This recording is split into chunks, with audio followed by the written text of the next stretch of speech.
Can we trust the story of Joseph? And I don't just mean whether it's a spiritually true or theologically meaningful story. I mean, did it actually happen in some way?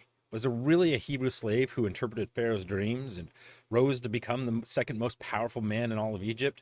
Did a 17-year-old dreamer sold into slavery by his brothers really rise high enough to help save an empire from famine?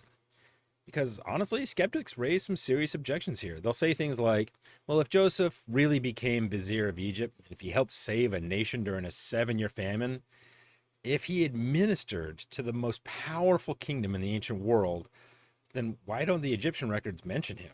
Like, why is there no papyrus or tomb inscription? Why no commemorative stela celebrating his achievements? Yeah, it's a fair question, right? One that deserves an answer and looking into.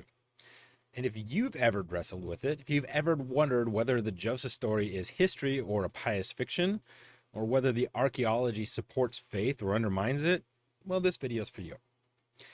I'm Ricky Black, aka Elder Eleazar, and this is Come Listen with Me. And today we're taking a deep dive into the historic plausibility of the archaeological evidence for Joseph in Egypt. And we're going to talk about what we know, what we do not know, and what the silence of Egyptian records can actually mean. It's going to be a little bit scholarly, but I think honestly that it may strengthen your faith after we're done with it, right? Not by dodging hard questions, but by facing them directly and really getting what we can find out from all the archaeological evidence. So let me begin by being very clear about what this video is and is not trying to do, right? The video is not trying to prove the Joseph narrative beyond all possible doubt. Most of the time, archaeology just doesn't really work that way, right? Particularly when we're dealing with such ancient settings. We're probably never going to find a papyrus that says, in the second year of Pharaoh so-and-so, a Hebrew named Joseph interpreted dreams and became vizier. Ancient records simply do not usually preserve history at that level of detail, especially for non-royal individuals. So that's not really the goal. What this video is trying to do is assess the historical plausibility of the Joseph narrative. Like, does the story fit within what we know about Egypt?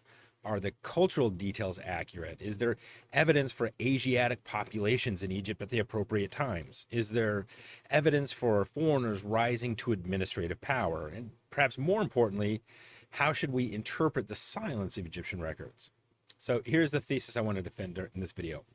While archaeology cannot definitively prove that Joseph existed, the cumulative evidence suggests that the Joseph narrative is historically plausible, culturally informed, and deeply rooted in an authentic Egyptian setting.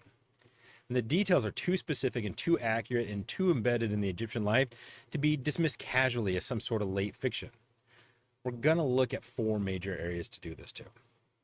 The first is the chronological problem. When might Joseph have lived, and why is dating this so difficult? The second is the remarkable Egyptian detail in Genesis, from shaving customs to burial practices. Third will be archaeological evidence for Asiatic presence in Egypt and examples of foreigners rising to high office. And fourth, the meaning of Egyptian silence, like why Joseph's absence from surviving records is not only unsurprising, but in many ways exactly what we should expect. So let's begin with the most difficult historical problem in the Joseph scholarship. When was Joseph in Egypt? See, one of the most frustrating things about studying Joseph historically is that we can't even pin down exactly when he lived. Like, unlike later biblical events, which can sometimes be cross-referenced with like an Assyrian or a Babylonian record, the patriarchal period floats in a much less certain chronological space. Like, the Bible gives us clues, but not exact dates. And scholars have proposed at least 3 major chronological frameworks. Each one has strengths and each one has serious weaknesses, right? So you got to take them on their merits and make decisions for yourself. So let's start with the Middle Kingdom hypothesis.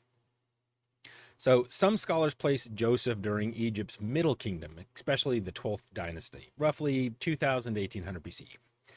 And this is a period of strong centralized government, significant administrative sophistication, and an active Egyptian engagement with Asiatic populations in Canaan. And there are a few reasons why this proposal has appeal. First, this is the world of texts like the Tale of Sinew, an Egyptian literary work about movement between Egypt and Asia. It is not Joseph, of course, but it shows that cross-cultural movement between Egypt and the Levant was very much a part of the world. The second piece on this is that the Middle Kingdom Egypt maintains some real connections with Canaan. So the movement between the regions is historically possible. So we also have visual evidence from the general period, especially the well-known Beni Hassan tomb paintings, right? So these are dated sometime around 1890 BC, and they show Asiatic caravans entering Egypt. That looks strikingly compatible with the sort of world that Genesis describes. Third, Middle Kingdom Egypt has some sophisticated systems, to put it shortly, right? These systems are all around storing grain, managing agricultural redistribution, and that fits very well within Joseph's administrative role that we read about in Genesis 41. But the Middle Kingdom proposal also has problems. You see, the period ends in fragmentation and a loss of centralized power, which does not obviously match the stable royal structure that Genesis seems to assume. And depending on how one calculates other biblical timelines, the dating, well, it can create tensions with some later chronologies, right? So, the Hyksos period. This brings us to what is probably the most popular scholarly option. It's the second intermediate period, especially the age of the Hyksos. It's roughly 1650 to 1550 BC. See, the Hyksos were foreign rulers who controlled northern Egypt for about a century. And their name comes from an Egyptian term meaning rulers of foreign lands. Now, this view is very attractive for an obvious reason. See, if Pharaoh himself was of Semitic or Asiatic background, well, then Joseph's rise as a Hebrew outsider suddenly becomes much easier to imagine, right? An Asiatic ruler promoting an Asiatic administrator. It's not that big of a leap. So historically, that makes a great deal of sense. There is also an important geographical point, right? See, the Hyksos capital was Abras, right? The Eastern Nile Delta. It's precisely the broader region connected with Goshen in Genesis. Excavations at Tel El-Daba, the site of ancient Abras, they've uncovered some extensive evidence of a large Asiatic population. There's Canaanite-style houses, Canaanite poetry, and burial practices that are all consistent with Semitic populations. That creates a very plausible world for Joseph and his family. And there's another interesting possibility. If Joseph rose to power during the Hyksos period, then Exodus 1:8, where it says, quote, "There arose up a new king over Egypt, which knew not Joseph," end quote. Like, that could reflect a later native Egyptian dynasty that came into power after the Hyksos were expelled, and therefore viewed Asiatic populations with suspicion. That would fit the broader arc rather well, but this proposal also has some challenges. See, native Egyptian sources look back on the Hyksos period with hostility and resentment. They treated it as a sort of humiliation. So if Joseph served under a Hyksos ruler, we would not expect later Egyptian scribes to celebrate him at all. In fact, quite the opposite. In one sense, that helps explain the silence, but it also makes the historical setting harder to reconstruct clearly, right? All right, so let's talk about the New Kingdom alternative. A minority of scholars place Joseph in the New Kingdom. That's roughly 1550 to 1200 BC. And this dating has some appeal because the New Kingdom Egypt was powerful, international, and administratively sophisticated. It also gives us documented examples of foreigners serving in serious administrative roles. Some linguistic and cultural details in Genesis have also been read as fitting the New Kingdom reasonably well. But the main weakness here is that it tends to compress other biblical timelines more tightly than many readers find convincing. So, where does that leave us? After all this debate, there's still not a firm consensus. And I know, I get it, it feels a bit frustrating, but the inability to assign Joseph a precise date is not evidence against his historicity, but it is a reminder of how fragmentary our evidence is, especially for the second intermediate period, and of the fact that Genesis is not trying to give us a modern historical chronology, right? It preserves memory, not king's lists and dates. And what we can say is that the Joseph narrative does fit plausibly within more than one real Egyptian setting. And it does matter, right? Because if this were late fiction, badly detached from Egyptian reality, we would expect obvious anachronisms. Instead, the story repeatedly fits the world it claims to inhabit. And that doesn't prove Joseph existed, right? But it does make the story historically serious. If somebody had just been writing as a fiction later, we would expect it to more appropriately reflect the time that it was written in, right, or the culture that was written in. Think about Shakespeare writing some of his stories, and even though he may place them in places like Italy or in other locations, every single one of them just reads England at the time where he lived, right? So great writer, phenomenal stories, but there's a lot of anachronisms and a lot of placing the home front into his stories. We would expect to see those sorts of things in these stories as well, if that's what was going on here. So it's a pretty strong case that it's definitely drawing from something historical. Okay, now we come to what I think is one of the stronger arguments for the historical core of the Joseph narrative. It's the extraordinary Egyptian detail that's embedded in the text, right? These aren't just decorative touches. They reflect a level of familiarity with Egyptian customs and administration and social habits and burial practice. It's difficult to explain in Genesis if it was just simply late fiction, invented far removed from Egypt. Like I said, Shakespeare writing about fair Verona later in time, right? So let me give you several examples. Shaving before Pharaoh. So this is in Genesis 41:14, where it says that when the Pharaoh summons Joseph from prison, Joseph shaves himself before appearing at the court.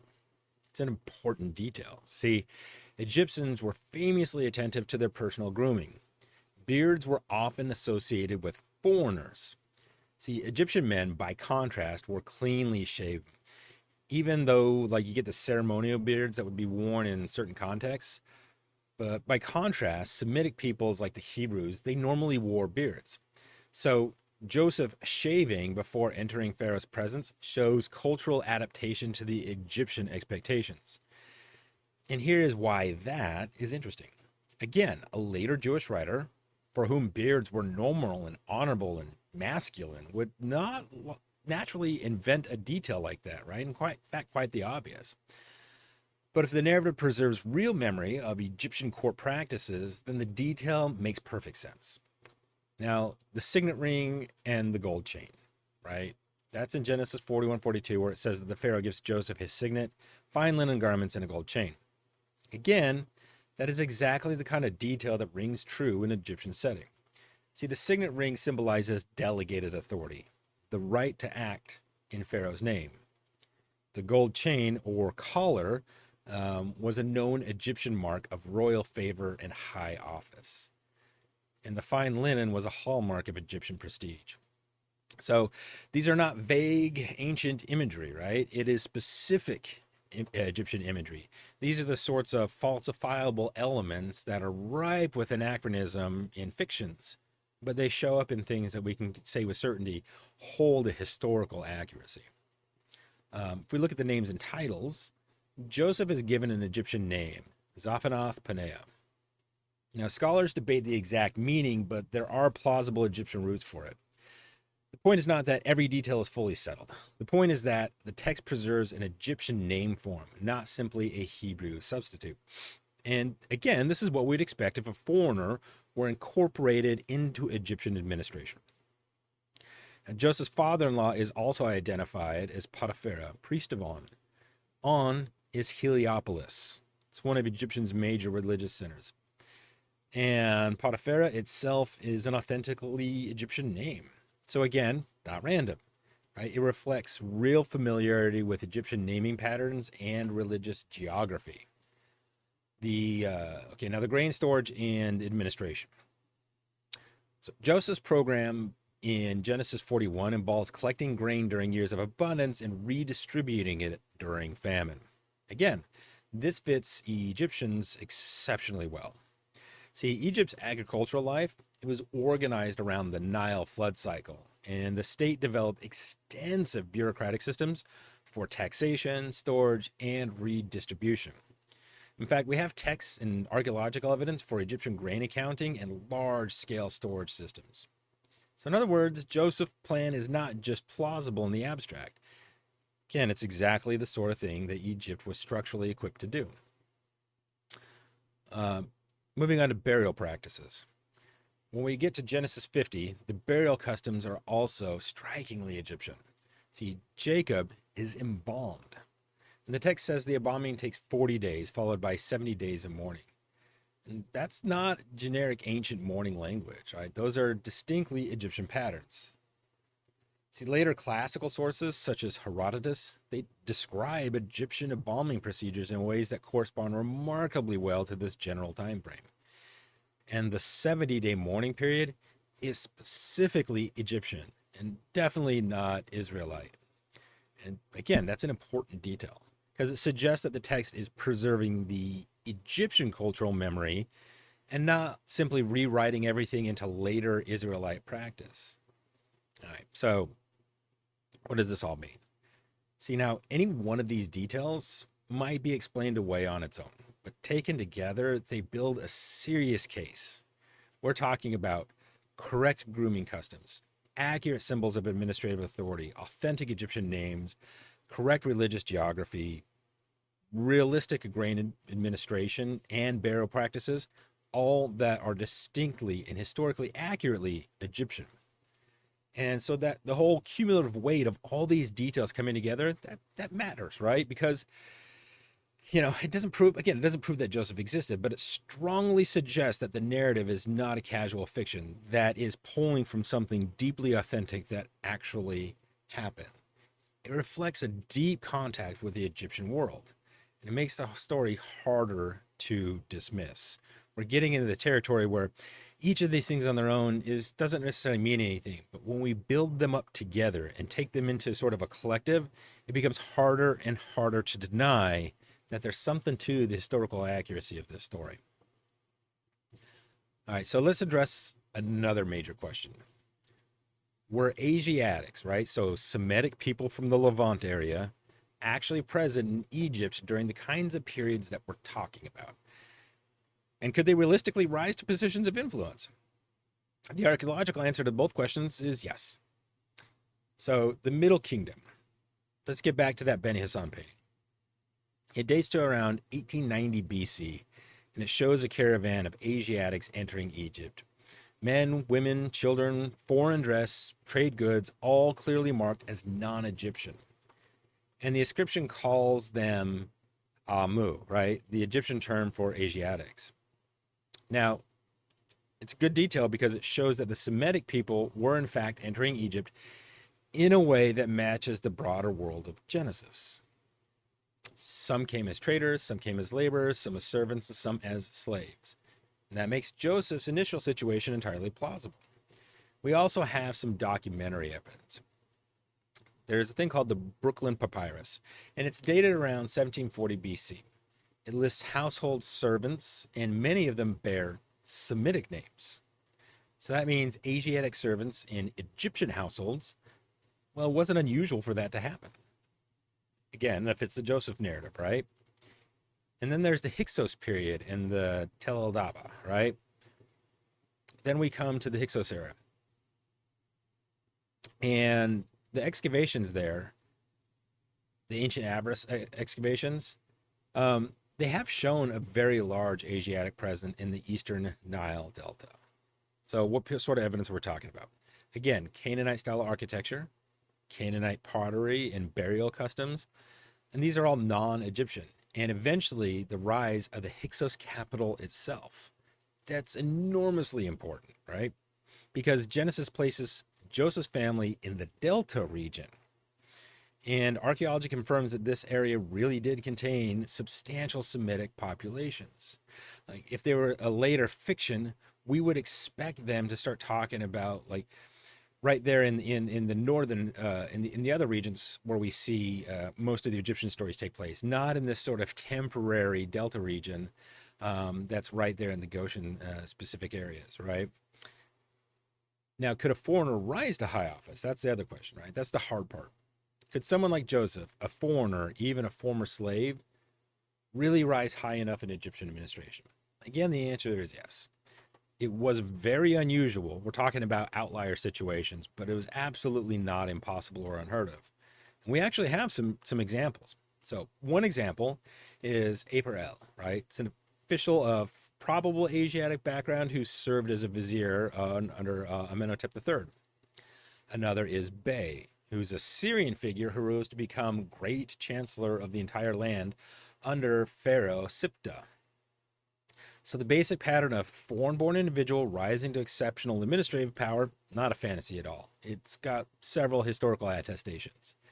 Again, doesn't mean that Joseph must be one of those figures, but it does mean that Joseph's story pattern belongs to real historical world where these things were actually happening. Egypt was not a closed xenophobic system. It was a great imperial culture, and at times it elevated talented outsiders. And that is exactly the kind of thing that Joseph's story in Genesis describes. So what does the evidence show? It shows long-term Asiatic presence in Egypt across multiple periods as traders, servants, laborers, settlers, rulers, and occasionally as high-ranking administrators. So Joseph's story is unusual, but unusual is not the same as implausible. It's definitely very plausible from what we've seen. In fact, it fits a known historical pattern better than many critics will ever want to admit. So now we come back to the central objection. If Joseph really served Egypt at that level, why do Egyptian records not mention him? This is the most common challenge to Joseph's historicity. And it deserves an answer, right? It's a good question. But before you start treating silence as like a disproof, let's understand what Egyptian records were and what they were for. See, Egyptian records were not neutral histories.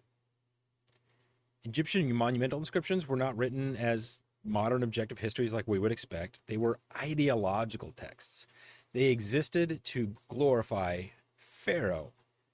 I might add, usually the current Pharaoh, to reinforce order and to present Egypt as a divinely stable and triumphant empire. And that means Egyptian scribes regularly omitted, minimized, or reshaped events that reflected badly on the state. In fact, they would often completely wipe out entire writings in systems of previous administrations, right?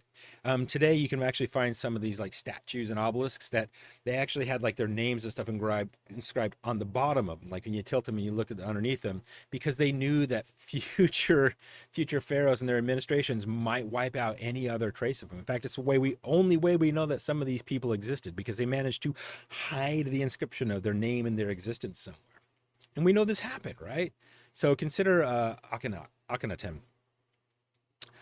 He radically transformed Egypt, the whole religion, and after his death, his memory was deliberately attacked and erased. So for centuries, his reign was lost from memory, and not because he didn't exist, but because later regimes wanted him forgotten.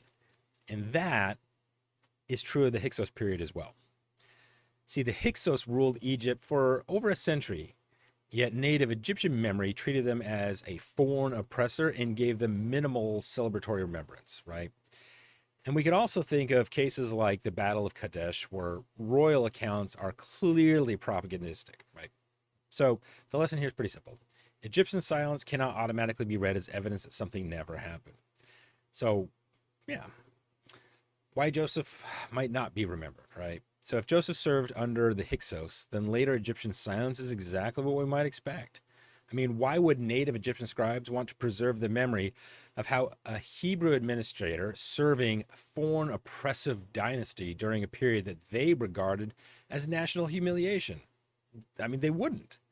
But even if Joseph served under a native Egyptian dynasty, there is still another issue. His rise is connected to famine. And famine is not the sort of thing Egyptian royal propaganda like to emphasize, even if they're talking about how well they may have handled it. In Egyptian ideology, the pharaoh's job was to maintain ma'at, order, stability, righteousness, abundance. That was the core of ma'at. And to highlight a national famine would be to highlight the vulnerability and inability to maintain Ma'at. That does not fit the self-presentation of Egyptian kingship. So even a successor administrator who helped manage scarcity might not become the sort of figure that royal inscriptions would want to celebrate. We also need to remember how little of the ancient Egypt has actually survived. Most administrative records were written on papyrus. Papyrus is fragile. It survived best in very dry conditions. And the Delta region where Joseph would have likely operated is not where preservation is its strongest. A great deal has simply perished. In fact, ancient Egypt was so confounded by its own history that it had archaeologists and historians to study even more ancient Egypt as they tried to figure out their own history because so much just could not be preserved. So the absence of Joseph from surviving records is partly an argument from a very incomplete archive. And we do not possess anything close to the full Egyptian documentary record, nor should we expect to. In fact, new high officials continue to appear in archaeological records through fresh discoveries. We're always finding out new things. And that alone should caution us against assuming that unmentioned equals unreal. It's also worth noting that Egypt did preserve memory of severe famine episodes in some different ways. The famine stela describes a 7-year tradition associated with Djoser. Now, the text itself is later, so we should be cautious about that part, but it still shows that multi-year famine traditions existed in Egyptian memory. Likewise, some tomb autobiographies describe officials who provided grain and preserved lives during scarcity. So the type of crisis described in Genesis is not alien to Egypt, nor would we expect it to be. The real limit on the it's the real limit on the argument from silence, right? Is that silence doesn't tell us anything. It just tells us that we can't find the records. We might not be able to, but it might come about later. So what's the conclusion here? The absence of Joseph from Egyptian records only becomes a decisive problem if we assume that Egyptian records should naturally have preserved him. But it's a weak assumption. Given Egyptian selectivity, the ideological nature of the royal text, and the loss of Delta papyri and the fragmentary survival of the whole corpus, we actually have multiple reasons to expect silence. In fact, most of the time, when we're dealing with these sorts of archaeological situations, we do learn about them because they are recorded in places that are of people they interacted with, right? In kingdoms and others that are associated, in the stories of others. That's how we kind of put a lot of these other stories together, is from the collective memories of those people they associated with. And that's what we find here with Genesis, right? We're figuring out some of these histories because they were preserved as important to the Israelites, to the Hebrews. Something that wouldn't have been important to the Egyptians, but would be important to them. It's just like what we would expect. And once this argument is clear, that argumentation from silence loses much of its force because it doesn't mean, absence of evidence is not evidence of absence. So as we come toward the end, I do want to step back and talk about the relationship between archaeology and faith. So what can archaeology do for us, and what can it not do? Archaeology is tremendously valuable for helping us understand the world of Scripture. It can confirm that certain customs, objects, titles, and social realities fit the periods that the Bible describes. And it can show that a narrative is culturally informed. It can demonstrate plausibility. And in Joseph's case, that's exactly what it does. It shows that Genesis knows Egypt very, very well. But archaeology rarely proves a narrative. Like archaeology usually cannot do is provide the kind of proof that modern skeptics are going to demand. And even if we provide it, the goalpost would simply get moved. We are very unlikely to find some document saying, yes, Joseph, son of Jacob, Israel, did exactly this on exactly this date. Ancient history just doesn't always work that way. In fact, it often just doesn't. And that's especially true for a foreign-born, non-royal official in a region where preservation is poor and memory may have been ideologically shaped to not want to remember him. The lack of direct proof should not surprise us. Now, as Latter-day Saints, we need not fear inquiry. We believe in revelation, but we also believe in seeking understanding.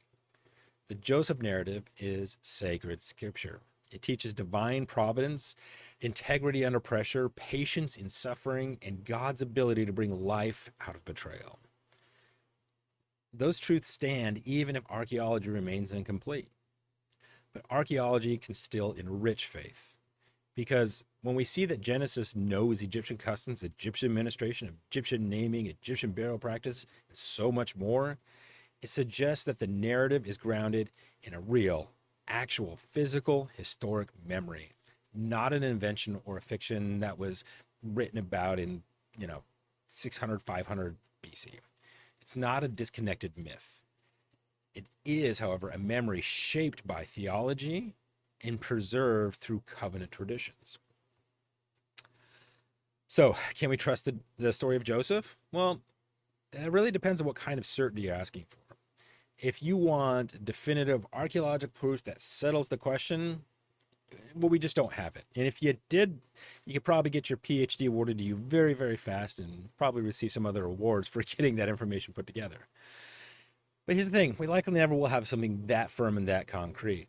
Again, it's just not how archaeology often works, particularly when we're dealing with time periods that are this old. But if we are asking whether the Joseph narrative is historically plausible, culturally informed, and consistent with what we know about Egypt, well, of course, the answer is yes. It's a very strong yes. Now, the chronology is difficult, but it's very plausible. It does make sense. And the Egyptian details are immaculately impressive. And the presence of Asiatics in Egypt is well attested to. The rise of foreigners to office, while exceptional, is documented. It has happened. And the silence of Egyptian records, it's entirely understandable. So that does not give us certainty, but it does give us a serious historical basis for trust. And ultimately, that is where I think faith lands best. We don't need Joseph's mummy to trust God's providence, right? We do not need an inscription from a Pharaoh to believe that the Lord was with Joseph. The Joseph story speaks powerfully about the character of God. It shows us a God who works through betrayal, through waiting, through suffering, through systems that we do not control, and through circumstances that we would never choose. Injustice, betrayal, sorrow, all those things. It shows us God, who can position a person through pain for purposes they cannot yet see, exists. That theological claim does not stand or fall on whether we uncovered Joseph's administrative skills somewhere in the Delta. But when archaeology affirms the plausibility of the world of the story, it strengthens it with an extreme level of confidence. It suggests that we're not dealing with a disconnected pious fiction. We are dealing with cultural memory rooted in real ancient world. The Lord was with Joseph in Potiphar's house. The Lord was with Joseph in that prison. The Lord was with Joseph in Pharaoh's court. And Genesis asks us to trust that he is with his people still. Archaeology cannot prove that claim ever, but it can show that the story carrying the claim belongs to the kind of the world where it could really have happened. And we believe it did. If this deep dive has been helpful, make sure you subscribe to the channel. Hit the notification bell so you get all the future ones. And we're doing biblical scholarship here that takes both faith and reason seriously, and there's a lot more coming. So also, if you can, check out the written article. That's the version that this video is based off of. I have the link. It's listed in my Substack. That version includes all the full academic citations, more discussion questions, and a bibliography if you really want to go deeper into this. I know this has been a longer video, but I barely scratched the surface by just kind of giving you the top level items of what we have here. But it's truly fascinating, and there's a lot there. So go read the article and start digging deeper. I know you're going to love it. And also, let me know in the comments, what part of the archaeological evidence do you find most compelling? And has this changed the way that you view or think about Joseph? And questions, which ones do you still have, right? I read the comments and your engagement. It helps shape future content. I love getting engaged in these conversations. So let's keep this as a community. Let's keep this as a conversation. I learn so much from other people when I'm talking about these things. I want to learn from you. And who knows, maybe I missed something, and what your comment will have not only help me, but it'll help others that are in the comments as well. So anyway, this week, as you read through Genesis 37 through 41, pay attention to those Egyptian details. The shaving, the signet ring, the gold chain, the embalming, the 70 days of mourning. And they're not just background decorations, right? We tend to read them that way, but they're important, right? They're windows into authentic cultural memory. And more importantly, they point us back to the deeper truth of the story. The God who was with Joseph is with you. And on that note, I just want to say, again, if you find yourself in a place where you're feeling betrayed, if you're in your hit or prison season, keep in mind of what this story is truly telling you. That God works in his own timelines, and he works through these times in our life to strengthen us and to position us to do great and wondrous works, to help others, to serve others, to bring about greatness in our own lives. So have trust and have faith in God that he is with you, he is there with you, and whatever you may be going through, he's there to help you through it. But there might be something in this that is being used so you can help strengthen others. So that way, in times of famine, you can feed others around you, your family, and the entire world. There's truly miraculous things in store for all of us if we just keep our faith that the Lord has a plan for each and every one of us, and he is always with us, and he will never, never abandon us. So that's all I got for today. Thanks for being here for this deep dive, and just let me know if there's other topics that you really want to get into. I really enjoy doing these. I think I have about 10 or 12 different topics I want to hit every week. Obviously, I don't have time to do them all. Maybe I can get to one or two. Some weeks I can't even get to one. But if there's anything that you specifically want to get into, let me know. I'd be more than happy to focus on those things, provide details on the things that you're most interested in. Until next time, again, I'm Ricky Black, aka Elder Eleazar, and thank you for being here. I truly appreciate you sending some of your precious time to come listen with me.